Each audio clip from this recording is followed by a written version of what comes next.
رحمت سے نوازا، بلکہ اللہ کے نبی صلی اللہ علیہ وسلم نے اپنے بچوں کی بڑی بہترین تربیت کی، اور تربیت میں اللہ کے نبی نے سب سے زیادہ جس چیز کے اوپر فوکس کیا، اللہ کے نبی نے تربیت میں جس چیز کے اوپر سب سے زیادہ زور ڈالا، وہ یہ کہ اللہ کے نبی صلی اللہ علیہ وسلم نے اپنے بچوں کو دین سکھایا۔ اللہ کے نبی نے اپنے بچوں کو دین سکھانے کے اوپر ترجیح دی۔ اللہ کے نبی صلی اللہ علیہ وسلم اپنی چھوٹی صاحبزادی حضرت فاطمہ رضی اللہ تعالی عنہا کو دعا سکھلا رہے ہیں، ما یمنعک ان تسمعی ما اوصیک بہ، اے میری بیٹی، اے میری لخت جگر، تمہیں میری وصیت کو سننے سے کون سی چیز مانی ہے؟ ان تقولی اذا اصبحت و اذا امسیت، اے میری بیٹی صبح کرو تو یہ دعا پڑھ لیا کرو، اے میری بیٹی شام کرو تو یہ دعا پڑھ لیا کرو۔ کون سی دعا ہے؟ اللہ کے نبی اپنی پیاری بیٹی کو دعا سکھلا رہے ہیں، یا حی یا قیوم، اے ہمیشہ زندہ رکھنے والے، اے ہر چیز کو قائم کرنے والے، برحمتک استغیث۔ اللہ کے نبی اپنی بیٹی کو دعا سکھلا رہے ہیں کہ اے میری بیٹی یہ دعا صبح و شام پڑھا کرو کہ تیری رحمت کے واسطے تجھ سے مدد طلب کرتی ہوں۔ اصلح لی شانی کلہ، میری تمام حالتوں کی اصلاح کر دے، ولا تکلنی الی نفسی طرفۃ عین، اور مجھے پلک جھپکنے کے برابر بھی میری ذات کے حوالے نہ کر۔ اللہ کے نبی صلی اللہ علیہ وسلم نے اپنی بیٹی کو بڑی۔ نوجوان ساتھیوں، معصوم بچوں،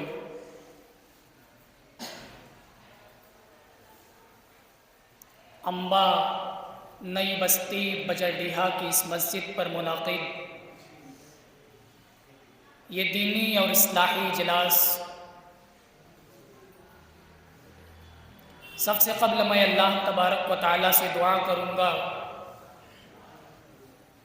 کہ وہ ہماری اس محفل کو اور ہماری شرکت کو قبول فرمائے،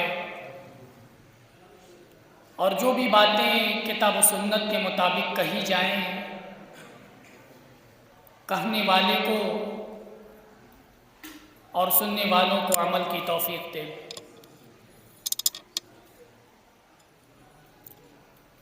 حضرات گرامی،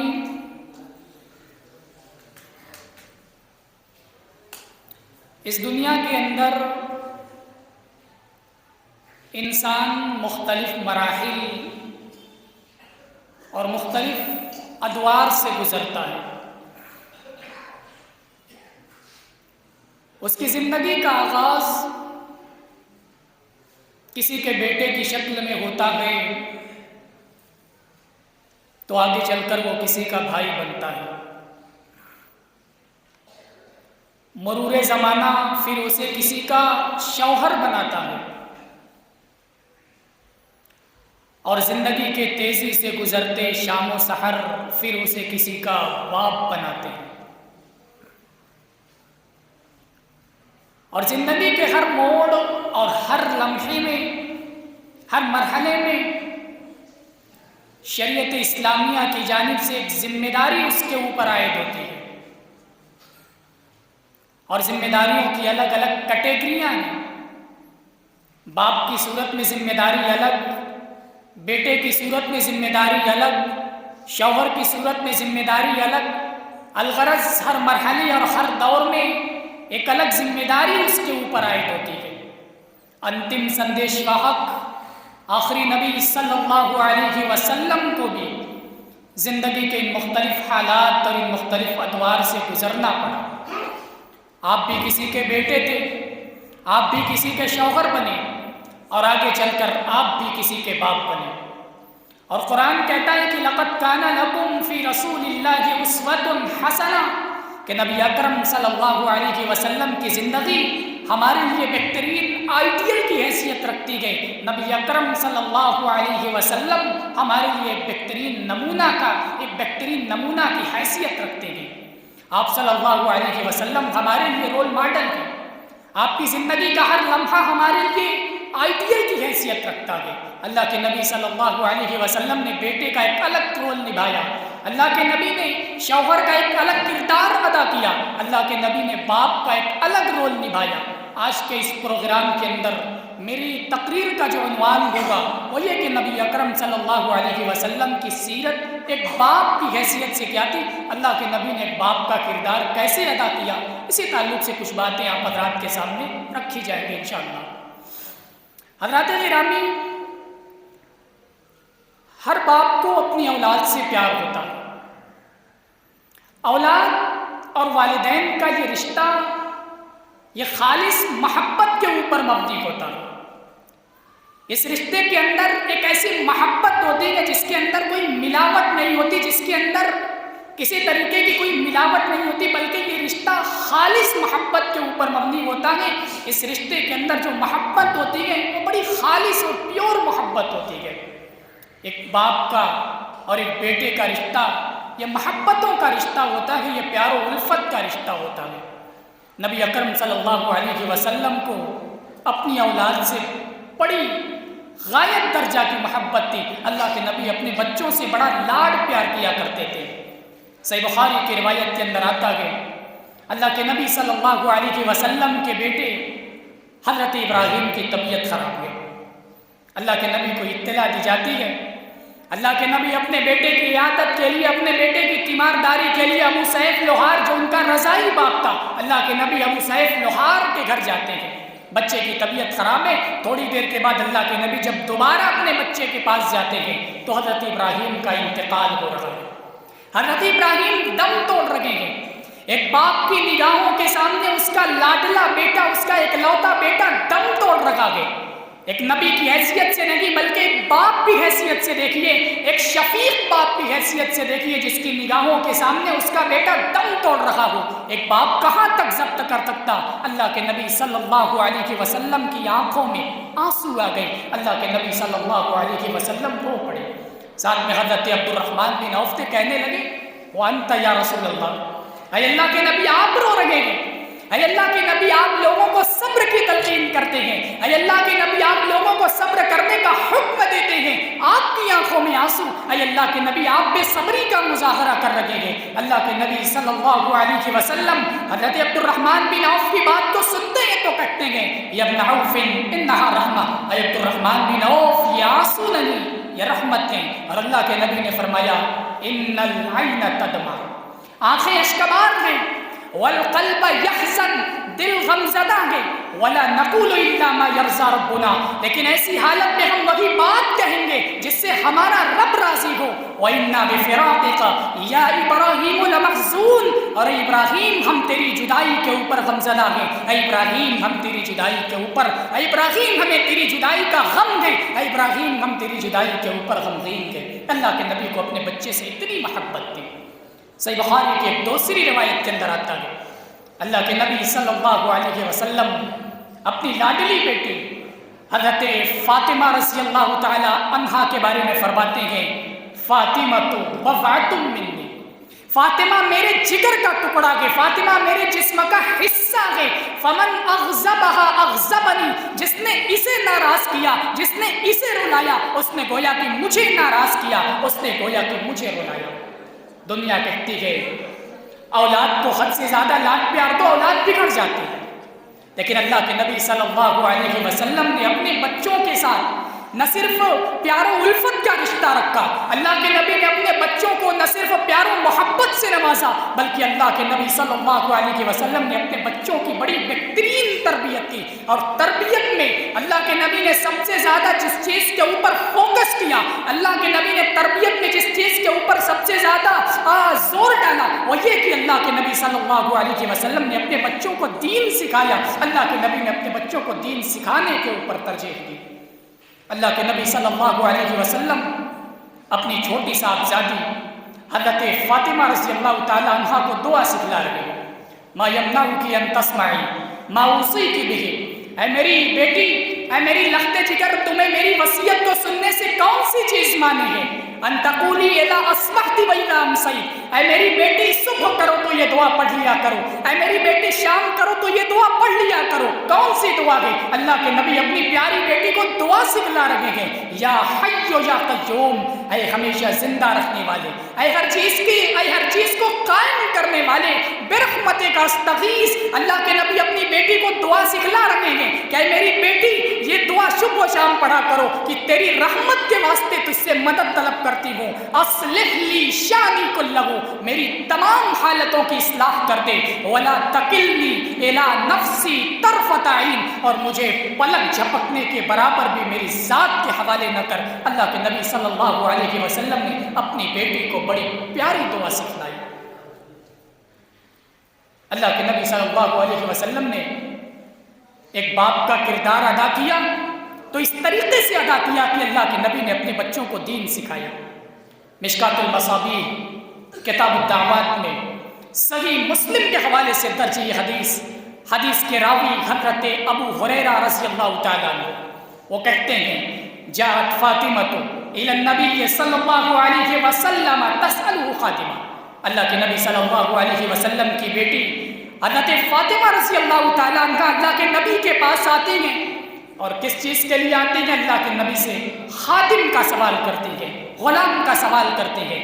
اپنے والد محترم سے کہتی ہے, ابو جان گھر کے کام کاج بہت زیادہ ہو گئے ہیں, چکیاں پیستے ہاتھوں میں گھٹے پڑ گئے ہیں, ابو جان گھر کے کام کاج سنبھالے نہیں جا رہے ہیں, ایک غلام کا انتظام کر دیجئے, ایک خادمہ کا انتظام کر دیجئے. اللہ کے نبی نے اپنی بیٹی کی بات کو سنا.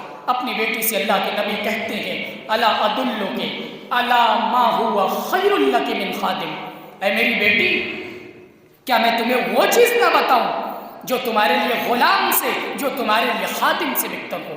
بیٹی کہتی ہے, کیوں نہیں ابو جان, ضرور بتائیے. اللہ کے نبی صلی اللہ علیہ وسلم نے اپنی بیٹی کو دین سے نوازا. اللہ کے نبی اپنی بیٹی کو دعا سکھلاتے ہیں, تسبحین اللہ 33, اے میری بیٹی 33 مرتبہ اللہ کی تسبیح بیان کرو, 33 مرتبہ سبحان اللہ پڑھو. وتحمدین اللہ 33, اور 33 مرتبہ اللہ کی حمد بیان کرو, اللہ کی تعریف بیان کرو, یعنی 33 مرتبہ الحمدللہ پڑھو. وتکبرین اللہ 34, اور 34 مرتبہ اللہ کی کبریائی بیان کرو, اللہ کی بڑائی بیان کرو. کب کرنا ہے؟ عند کل صلاۃ وعند منامک, ہر نماز کے بعد اور اس وقت جب تم بستر پر سونے کے لیے جاتی ہو. اللہ کے نبی نے اپنی بچی کو دعا سکھلائی, اللہ کے نبی نے اپنی بچی کو دین سے نوازا. سیرت نگاروں نے لکھا کہ اس وقت اللہ کے نبی کے پاس غلام اور خادمائیں آئی ہوئی تھی. اللہ کے نبی صحابہ کے اندر غلام اور خادمائیں تقسیم کر رہے تھے, لیکن جب اپنی لخت جگر نے, جب اپنی لاڈلی بیٹی نے غلام کا سوال کیا, جب اپنی سب سے پیاری بیٹی حضرت فاطمہ رضی اللہ تعالی عنہا نے غلام کا مطالبہ کیا, اللہ کے نبی نے اپنی بچی کو غلام سے نہیں نوازا, بلکہ اللہ کے نبی نے اپنی بچی کو دین سکھایا. اور نبی اکرم صلی اللہ علیہ وسلم نے امت کو یہ تعلیم دی, اللہ کے نبی نے امت کو یہ سبق سکھلایا کہ تم اپنے بچوں کو مال و دولت سے بڑھ کر دین سکھانے کے اوپر فوکس کرنا, کیونکہ اگر تم انہیں مال و دولت عطا کرو گے, اگر تم انہیں مال و دولت سے نوازو گے, مال ختم ہو جائے گا, تمہارے بچے فقیر ہو جائیں گے, تمہارے بچے کلاش ہو جائیں گے, تمہارے بچے محتاج ہو جائیں گے. لیکن اگر تم نے انہیں دنیا کے بجائے دین سے نوازا تو دین کے اوپر عمل کر کے دنیا کے اندر بھی وہ سکون کی زندگی گزاریں گے, اور آخرت میں بھی کامیابی اور کامرانی ان کا مقدر ہوگی. یہ نبی اکرم صلی اللہ علیہ وسلم کی سیرت ہمیں اس بات کا پیغام دیتی ہے. مگر جب ہم اپنے سماج کا جائزہ لیتے ہیں, جب ہم اپنے سماج کے اوپر ایک سرسری نگاہ ڈالتے ہیں, تو ہمیں معلوم ہوتا ہے کہ ہمارے سماج کے اندر دینی تعلیم کا کوئی خاص انتظام نہیں, دینی تعلیم کی کوئی اہمیت نہیں ہے. ہمارے سماج کے اندر دینی تعلیم بس اتنی ہے کہ ایک باپ بس یہی سمجھتا ہے کہ اس کا بچہ کسی طریقے سے بس ایک مرتبہ رسمی طور پر قرآن ختم کر لے. ہمارے سماج کی یہ حقیقت ہے کہ ایک باپ صرف یہی چاہتا ہے, ایک ماں صرف یہی چاہتی ہے کہ اس کا بچہ بس ایک ختم قرآن پڑھ لے, رسمی طور پر بس ایک ختم قرآن پڑھ لے. ہمارے نزدیک دینی تعلیم مکمل ہو گئی, ہمارے نزدیک اس کے آگے کوئی دینی تعلیم نہیں ہے. ہمارا یہ دعویٰ ہے ہم اہل الحدیث ہیں, ہم یہ دعویٰ کرتے ہیں کہ ہم اہل الحدیث ہیں, ہم قرآن کو مانتے ہیں, ہم حدیث کو مانتے ہیں. کون سے اہل الحدیث ہیں؟ ہمیں قرآن مجید کی ایک آیت کا ترجمہ نہیں معلوم, ہمیں قرآن مجید سمجھ کر پڑھنا نہیں مانتا اور ہمارا یہ دعویٰ ہے کہ ہم اہل حدیث ہیں، ہم قرآن کو مانتے ہیں، ہم اپنے اس دعوے کے اندر یقیناً جھوٹے ہیں۔ آج ہم نے قرآن مجید کو طاقوں کی زینت بنا کر رکھا ہے۔ قرآن مجید ہم سمجھ نہیں پاتے، قرآن مجید ہم سمجھ کر پڑھنے کی کوشش نہیں کرتے۔ آج ہمارے نزدیک سرسری تلاوت کر لینا قرآن مجید کو بس رسمی طور پر پڑھ لینا بہت بڑی عبادت سمجھا جاتا ہے۔ ہمارے نزدیک بس یہی ہے کہ ہم نے قرآن مجید کی تلاوت کر لی، ہم سمجھتے ہیں کہ ہم نے قرآن کا حق ادا کر دیا۔ قرآن مجید کی رسمی تلاوت پر ثواب تو ملتا ہے، لیکن معاف کیجیے گا، آپ نے قرآن کا حق ادا نہیں کیا۔ آپ نے قرآن مجید کی رسمی تلاوت کی، تلاوت کے اوپر آپ کو ثواب مل گیا، لیکن اس قرآن مجید کی تلاوت سے آگے بڑھ کر اس قرآن مجید کا مقصد کچھ اور ہے۔ اللہ تعالیٰ نے قرآن مجید کو رسمی تلاوت کے لیے نازل نہیں کیا گیا، اللہ تعالیٰ نے قرآن مجید کو سمجھنے کے واسطے نازل کیا گیا۔ یہ میں نہیں کہتا، رب کریم نے قرآن کو نازل کیا تو نازل کرنے کے بعد مقصد بتایا کہ کتاب انزلناہ الیک مبارک، یہ مقدس کتاب، یہ بابرکت کتاب جسے اے نبی صلی اللہ علیہ وسلم ہم نے آپ کی طرف نازل کیا ہے۔ اس کتاب کے نزول کا مقصد کیا ہے؟ اس کتاب کے اتارے جانے کا مقصد کیا ہے؟ لیدبروا آیاتہ، تاکہ لوگ اس کی آیتوں کے اندر تدبر کریں، تاکہ لوگ اس کی آیتوں کے اندر غور و فکر کریں۔ یہ قرآن طاقوں میں سجانے کے لیے نازل نہیں ہوا ہے، یہ قرآن سرسری تلاوت کے لیے نازل نہیں ہوا ہے۔ اور معاف کیجیے گا اگر آپ کی یہ غلط فہمی ہے کہ قرآن آپ نہیں سمجھ سکتے، قرآن آپ کی سمجھ سے بالا تر ہے، تو یقیناً آپ کے ذہنوں کے اندر غلط فہمیاں ڈالی گئی ہیں۔ اللہ تعالیٰ نے قرآن مجید کو آسان کر کے نازل کیا ہے، وہ خود کہتا ہے وَلَقَدْ يَسَّرْنَا الْقُرْآنَ لِلذِّكْرِ فَهَلْ مِن مُدَّكِرٍ، کہ ہم نے قرآن مجید کو آسان کر دیا ہے نصیحت کے واسطے۔ فَهَلْ مِن مُدَّكِرٍ، تو کیا کوئی ہے نصیحت کا حاصل کرنے والا؟ یہ اللہ تبارک و تعالیٰ نے قرآن مجید کے بارے میں فرمایا کہ ہم نے قرآن کو آسان کر دیا ہے۔ لیکن آج ہمیں دینی تعلیم سے کوئی سروکار نہیں، دینی تعلیم سے کوئی مطلب نہیں۔ آج ہمارا بچہ اسکول میں پڑھتا ہے، آج ہمارا بچہ میتھ پڑھتا ہے، سائنس پڑھتا ہے، انگلش پڑھتا ہے۔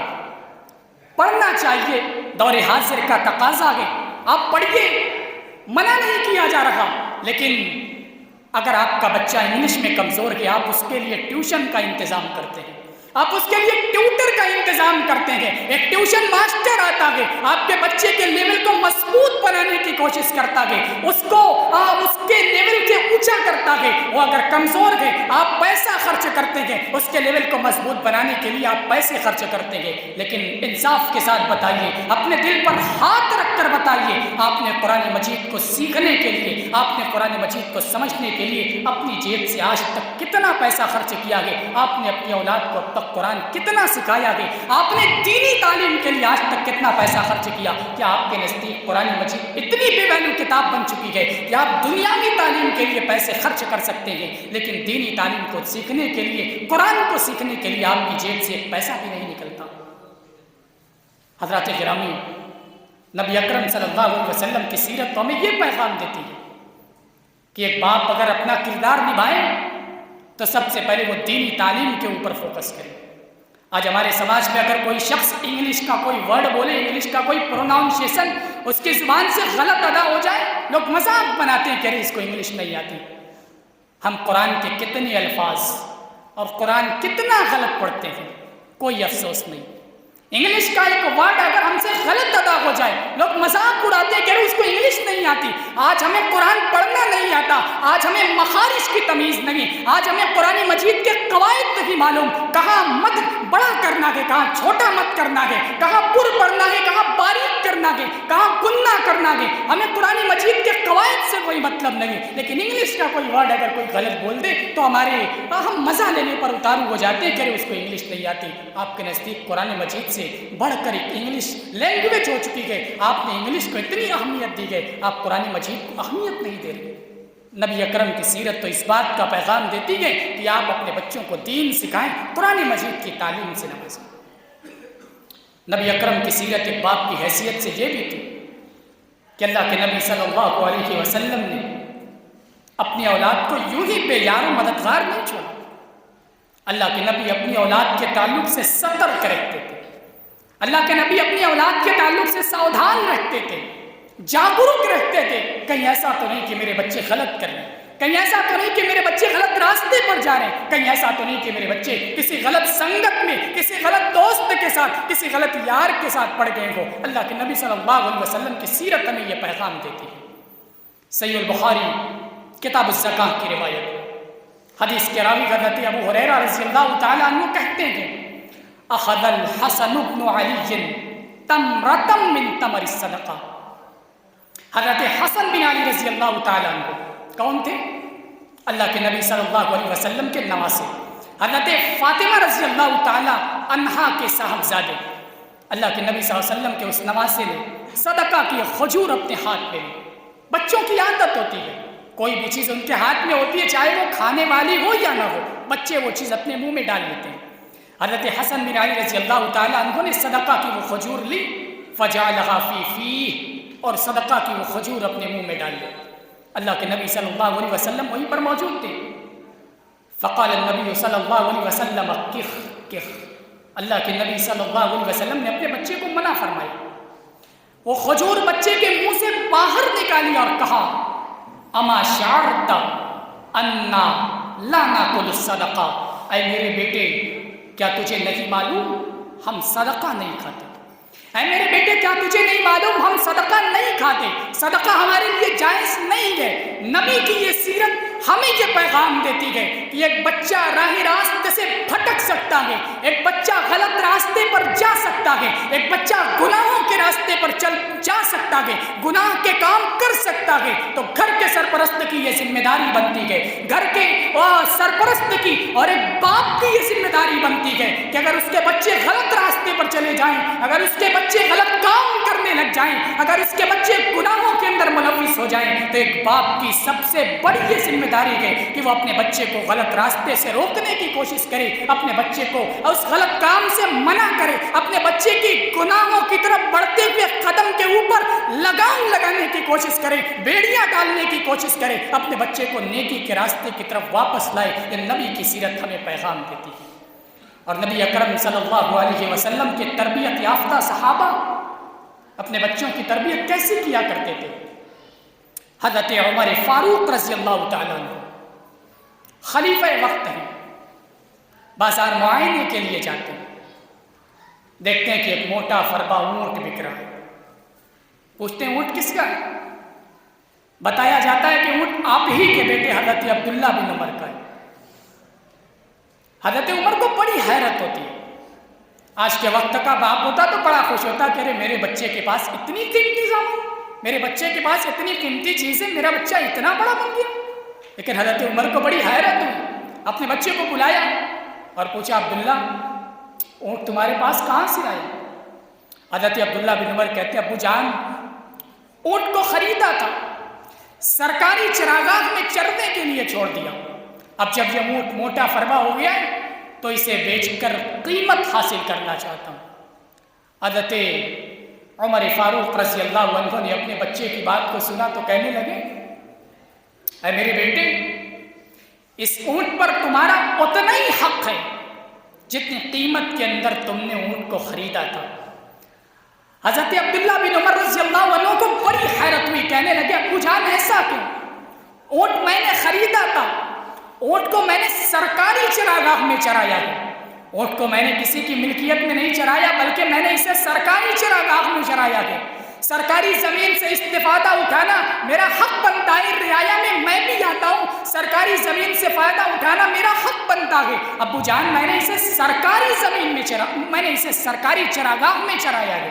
حضرت عمر کہنے لگے اب میرے بیٹے وہ اس لیے کیونکہ جب تمہارا یہ اونٹ چر رہا ہوگا لوگوں نے یہ کہہ کر اپنے جانور وہاں سے ہٹا لیے ہوں گے کہ خلیفۃ المسلمین کے گھر کا اونٹ ہے، امیر المؤمنین کے بیٹے کا اونٹ ہے. لوگوں نے یہ سوچ کر وہاں سے اپنے جانور ہٹا لیے ہوں گے. تمہارے جانور کے لیے بہترین گھاس فراہم کی گئی ہوگی، تمہارے جانور کے لیے لوگوں نے اپنے جانور وہاں سے ہٹا لیے ہوں گے، تمہارے جانور کے لیے میرے نام کا استعمال کیا گیا ہے، تمہارے جانور کو خصوصیت دی گئی ہے میرے نام کی وجہ سے، میرے عہدے کی وجہ سے، میرے منصب کی وجہ سے. اے میرے بیٹے اس لیے اس کی زائد قیمت لینا تمہارے لیے جائز نہیں. اونٹ کو بیچ دیا گیا جتنی قیمت کے اندر حضرت عبداللہ بن عمر نے اونٹ کو خریدا تھا وہ قیمت انہیں دی گئی اور زائد قیمت بیت المال کے اندر داخل کر دی گئی. یہ ایک باپ کی ذمہ داری بنتی ہے کہ وہ اپنی اولاد کے تعلق سے ستر کرے، کہیں ایسا تو نہیں کہ میرا بچہ غلط راستے پر جائے، کہیں ایسا تو نہیں کہ میرا بچہ غلط سنگت میں پڑ رہا، کہیں ایسا تو نہیں کہ میرا بچہ کسی غلط راستے پر جا رہا ہو، گناہوں کے کسی کام، گناہوں کے راستے پر چل پڑا ہو۔ آپ کے بچے کے پاس اگر کوئی قیمتی سامان ہے، اس قیمتی سامان کو خریدنے کے لیے آپ نے پیسے نہیں دیے، آپ کی ذمہ داری بنتی ہے کہ آپ اس بچے سے سوال کریں کہ یہ قیمتی سامان تمہارے پاس کہاں سے آیا؟ اس قیمتی سامان کو خریدنے کے لیے آپ نے پیسے نہیں دیے تو آپ کی ذمہ داری بنتی ہے کہ اپنی اولاد سے پوچھیں، سوال کریں، آپ کا حق بنتا ہے کہ تمہارے پاس یہ سامان کہاں سے آیا، اس سامان کو خریدنے کے لیے میں نے تمہیں پیسے نہیں دیے، کہیں ایسا تو نہیں کہ تم نے چوری کی، کہیں ایسا تو نہیں کہ تم نے غلط کام کیا، کہیں ایسا تو نہیں کہ اس سامان کو خریدنے کے لیے تم نے غلط راستے کا انتخاب کیا۔ اگر ایک باپ سترک نہیں ہوگا، اگر ایک باپ ساودھان نہیں ہوگا، اگر ایک باپ اپنی اولاد کی تربیت کے تعلق سے جاگرک نہیں ہوگا تو یقیناً اس کے بچے غلط راستے کے اوپر چلے جائیں گے اور پھر بعد میں وہ کفِ افسوس ملے گا، اس کو بڑا پچھتاوا ہوگا۔ تو نبی کی سیرت اس بات کا بھی پیغام دیتی ہے کہ ایک باپ کو اپنی اولاد کی تربیت، اپنی اولاد کے تعلق سے سترک رکھنا چاہیے، اپنی اولاد کے تعلق سے جاگرک رہنا چاہیے۔ نبی اکرم صلی اللہ علیہ وسلم کی سیرت ایک باپ کی حیثیت سے یہ بھی تھی کہ اللہ کے نبی صلی اللہ علیہ وسلم نے تنہا اپنی ذات کی اصلاح نہیں کی بلکہ اپنے ساتھ ساتھ اللہ کے نبی نے اپنے بچوں کی بھی اصلاح کی۔ اللہ کے نبی نے تنہا خود ہی عبادت نہیں کی بلکہ اللہ کے نبی نے اپنی عبادت کے ساتھ ساتھ اپنے بچوں کو بھی عبادت کے اوپر مامور کیا۔ حضرت علی رضی اللہ تعالیٰ عنہ کہتے ہیں کہ اللہ کے نبی صلی اللہ علیہ وسلم ایک مرتبہ میرے اور حضرت فاطمہ رضی اللہ تعالیٰ عنہ کے ہاں تشریف لائے، ہمیں نماز کے لیے جگایا اور جا کر اللہ کے نبی صلی اللہ علیہ وسلم نماز میں مصروف ہو گئے۔ کافی دیر تک اللہ کے نبی قیام کرتے رہے، کافی وقت گزر گیا۔ اللہ کے نبی کو جب ہماری طرف سے کوئی نقل و حرکت نہیں دکھائی دی، اللہ کے نبی کو جب ہماری طرف سے کوئی آہٹ نہیں سنائی دی، اللہ کے نبی صلی اللہ علیہ وسلم دوبارہ ہمارے دروازے پر آئے، دروازے پر دستک دی اور کہا قوما فصلیا، اٹھو اور نماز پڑھو۔ نبی اکرم کی یہ سیرت ہمیں پیغام دیتی ہے کہ ایک باپ کی ذمہ داری صرف یہ نہیں کہ وہ اپنی اصلاح کر لے، ایک باپ کی ذمہ داری صرف یہ نہیں کہ وہ اپنے آپ کو نمازی بنا لے۔ نبی کی سیرت یہ پیغام دیتی ہے کہ ایک باپ اپنی اصلاح کے ساتھ ساتھ اپنے بچوں کی بھی اصلاح و تربیت کا کام کرے۔ اگر اس نے اپنی اصلاح کر لی گئے، اگر وہ 5 وقتہ نمازی گئے تو اس کی یہ ذمہ داری بنتی ہے کہ وہ اپنے بچوں کو بھی 5 وقتہ نمازی بنانے کی کوشش کرے، اپنے بچوں کی بھی اصلاح کی کوشش کرے، کیونکہ اللہ تبارک و تعالیٰ نے آپ کے اوپر 2 ذمہ داریاں عائد کی ہے۔ اللہ تعالیٰ نے آپ کے اوپر صرف یہی ذمہ داری نہیں دی کہ آپ اپنی اصلاح کریں، بلکہ اللہ تعالیٰ نے اپنی اصلاح سے آگے بڑھ کر آپ کے اوپر ایک دوسری ذمہ داری یہ ڈالی کہ آپ اپنی اصلاح کے ساتھ اپنے بچوں کی بھی اصلاح و تربیت کا کام کریں۔ اللہ نے فرمایا یا ایھا الذین آمنوا قوا انفسکم واہلیکم نارا، اے ایمان والو اپنے آپ کو اور اپنے اہل و عیال کو جہنم کی آگ سے بچاؤ۔ اگر آپ نے اپنی اصلاح کر لی گئے، اگر آپ نمازی ہیں، اگر آپ مؤذن کی پکار پر مسجد میں حاضر ہونے والے ہیں تو آپ کی ذمہ داری یہ بھی بنتی ہے کہ اگر آپ مسجد کے لیے جا رہے ہیں تو ساتھ میں اپنے بچے کو بھی لیتے ہوئے جائیں۔ مؤذن کی پکار پر اگر آپ گھر سے وضو کر کے نکل لگیں گے تو ساتھ میں اپنے بچے کو بھی مسجد لیتے ہوئے چلیں۔ اگر آپ کی بیٹی گھر میں موجود ہے تو آپ اپنی بیٹی کو بھی نماز کے لیے کہیں۔ ایک باپ کی یہ ذمہ داری بنتی ہے۔ اور اگر ایک باپ نیک ہو تو اس کی نیکی کا فائدہ اس کی اولاد کو ملتا ہے۔ اللہ تبارک و تعالیٰ ایک باپ کی نیکی کا بدلہ اس کے بچوں کی، اس نے ایک باپ کی نیکی کے بدلے اللہ تبارک و تعالیٰ اس کے بچوں کے مال کی حفاظت کرتا ہے۔ اللہ تعالیٰ نے سورہ کہف کے اندر حضرت موسیٰ اور خضر کا واقعہ نقل کیا۔ حضرت موسیٰ علیہ السلام حضرت خضر علیہ السلام کے ساتھ کہیں جا رہے تھے، ایک بستی سے ان کا گزر ہوا۔ بستی کے لوگ بڑے سرکش، بڑے نالائق قسم کے لوگ تھے۔ بستی والوں نے حضرت موسیٰ اور خضر کی مہمان نوازی نہیں کرائی۔ یہ دونوں بیچارے بھوکے پیاسے تھے، ایک دیوار کے سائے میں بیٹھ گئے۔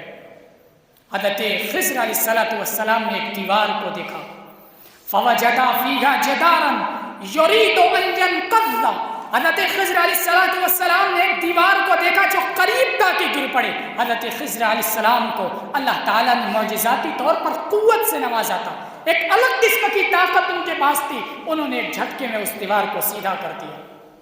حضرت موسیٰ علیہ السلام بڑے جلالی آدمی تھے.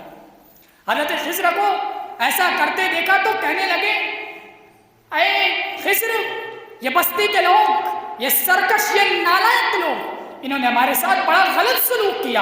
انہوں نے ہمیں کھانے کو نہیں دیا، انہوں نے ہمیں بھوکا رکھا، آپ ان کے ساتھ حسن سلوک کر رہے ہیں. لو شئت لاتخذت علیہ اجرا، اگر آپ کو ان کے ساتھ حسن سلوک کرنا تھا لاتخذت علیہ اجرا، تو آپ اجرت تھوڑا لے لیتے، آپ ان سے اجرت لے لیتے، اجرت میں تھوڑا سا کھانا ہی لے لیتے تاکہ ہم اپنی پیٹ کی بھوک کو مٹا سکیں.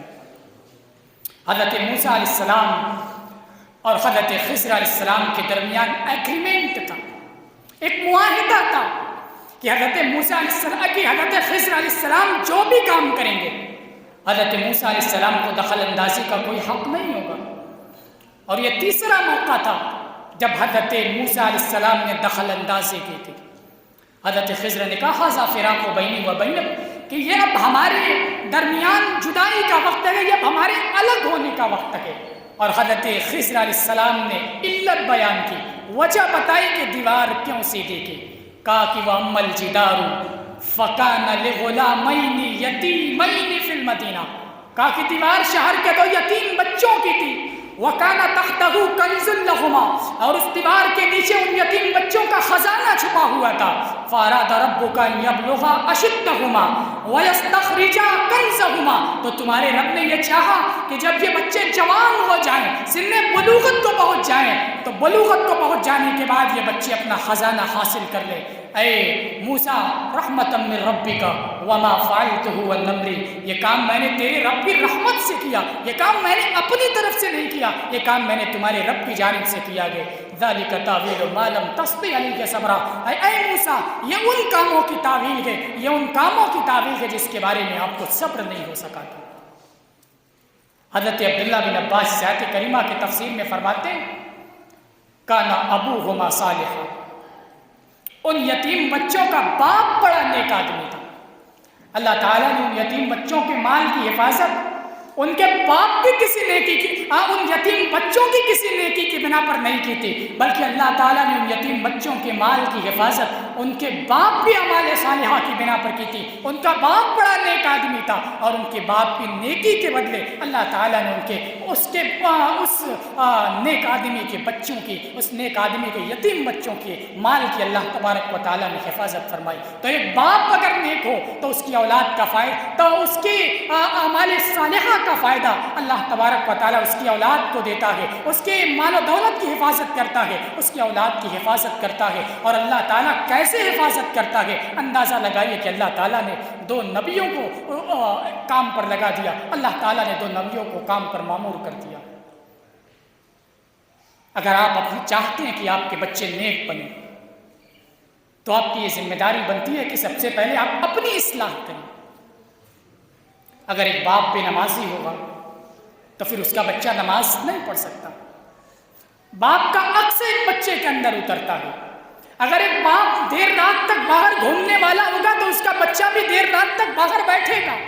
اگر ایک باپ دیر رات تک ہوٹلوں میں گپ مارے گا، دیر رات تک ہوٹلوں میں فضول کاموں میں لگا ہوگا تو اس کا بچہ ہوٹل میں نہ جا کر کسی کلب میں جائے گا. اس کا بچہ ہوٹل میں نہ جا کر کسی غلط کام کے کرنے میں لگے گا. اس کا بچہ کلب کے اندر جائے گا. اس کا بچہ ہوٹل تو نہیں جائے گا لیکن کسی بری سنگت میں چلا جائے گا. ایک باپ اگر اپنے بچوں کی اصلاح چاہتا ہے، اگر اپنے بچوں کو نیک بنانا چاہتا ہے تو سب سے پہلے اس کی یہ ذمہ داری بنتی ہے کہ وہ اپنے آپ کو اصلاح بنائے، اپنے آپ کی اصلاح کرے، اپنے آپ کو نیک بنانے کی کوشش کرے.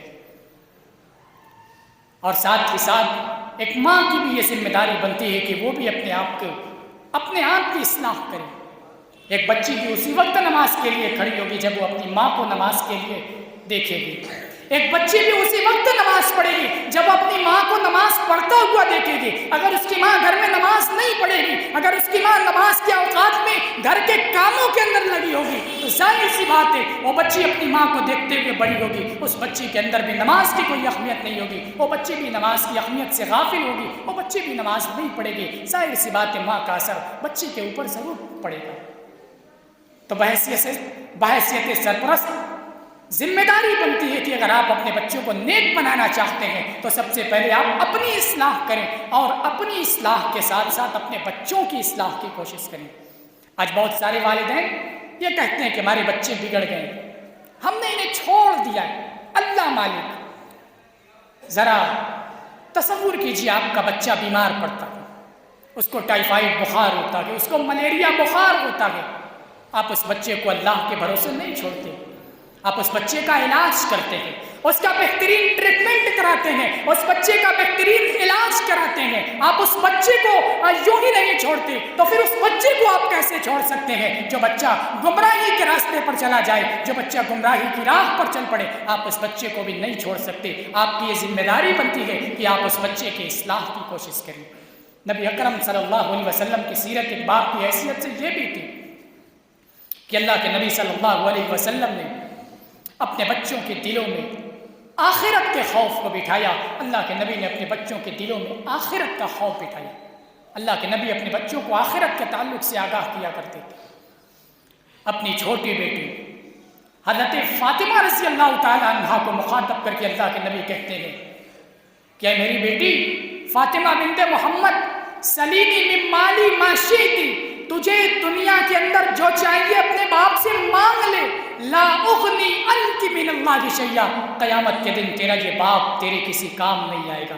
اے میری بیٹی، تیرا یہ باپ محمد الرسول اللہ، تمہارا یہ باپ اللہ کا رسول ہے، تمہارا یہ باپ نبی ہے، سید الانبیاء ہے، انبیاء کا سردار ہے، لیکن اے میری بیٹی، تمہارا یہ باپ گرچہ نبیوں کا سردار ہے لیکن قیامت کے دن تمہارے کسی کام نہیں آئے گا۔ اے میری بیٹی، تمہارا یہ باپ قیامت کے دن تمہارے لیے نفع اور نقصان کا مالک نہیں ہے۔ اے میری بیٹی، دنیا کے اندر مجھ سے جو چاہیے مانگ لے، قیامت کے دن میں تیرے کسی کام نہیں آؤں گا۔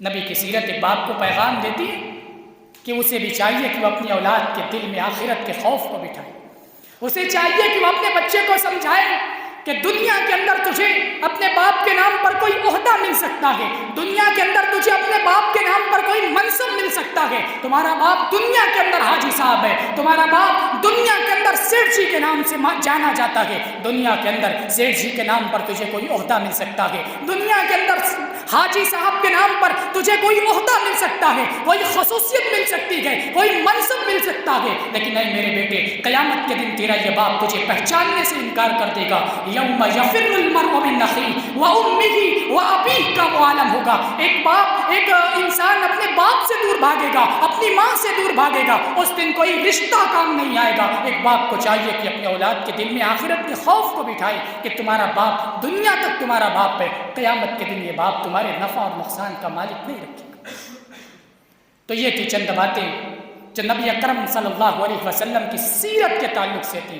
نبی نے جب باپ کا کردار ادا کیا، نبی نے جب ایک باپ کا کردار ادا کیا تو نبی اکرم صلی اللہ علیہ وسلم نے کیسے ادا کیا کہ آپ نے اپنے بچوں کو دین سکھایا۔ اللہ کے نبی اپنے بچوں کے تعلق سے جاگرک رکھتے تھے، اللہ کے نبی اپنے بچوں کے دلوں میں آخرت کے خوف کو بٹھاتے تھے، اللہ کے نبی صلی اللہ علیہ وسلم ہر وقت اپنی اولاد کی اصلاح کی فکر کیا کرتے تھے۔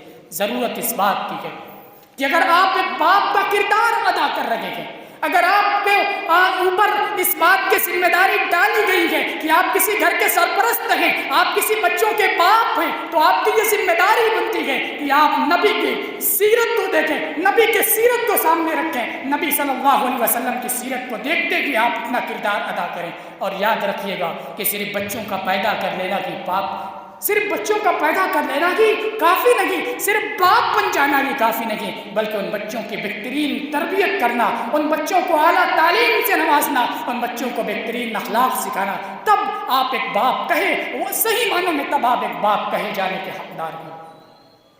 اور بچوں کو صرف کھانا کھلا دینا، بچوں کو صرف اچھا کھانا کھلا دینا، بچوں کو صرف اچھا کپڑا پہنا دینا، بچوں کو صرف اچھے گھروں کے اندر رکھ دینا، یہ باپ کا کردار ادا کرنا نہیں ہوا۔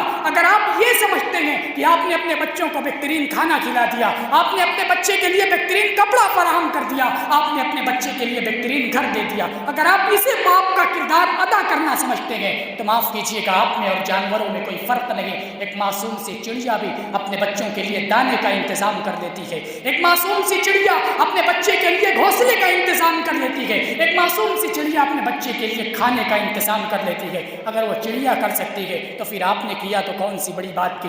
آپ اشرف المخلوقات ہیں، آپ کے لیے اس سے آگے بڑھ کر کچھ ذمہ داری عائد ہوتی ہے۔ آپ ان ذمہ داریوں کو دیکھیں، نبی کی سیرت کو سامنے رکھتے ہوئے نبی کی سیرت کو سامنے رکھتے ہوئے اپنی ذمہ داریوں کو ادا کرنے کی کوشش کریں۔ دعا کرتے ہیں رب کریم تو ہمیں نبی کریم صلی اللہ علیہ وسلم کی سیرت کے مطابق اپنی زندگی گزارنے کی توفیق دے، رب کریم ہمیں اپنی ذمہ داریوں کو نبھانے کی توفیق دے، آمین۔ وآخر دعوانا ان الحمد للہ رب العالمین۔ السلام علیکم ورحمۃ اللہ وبرکاتہ۔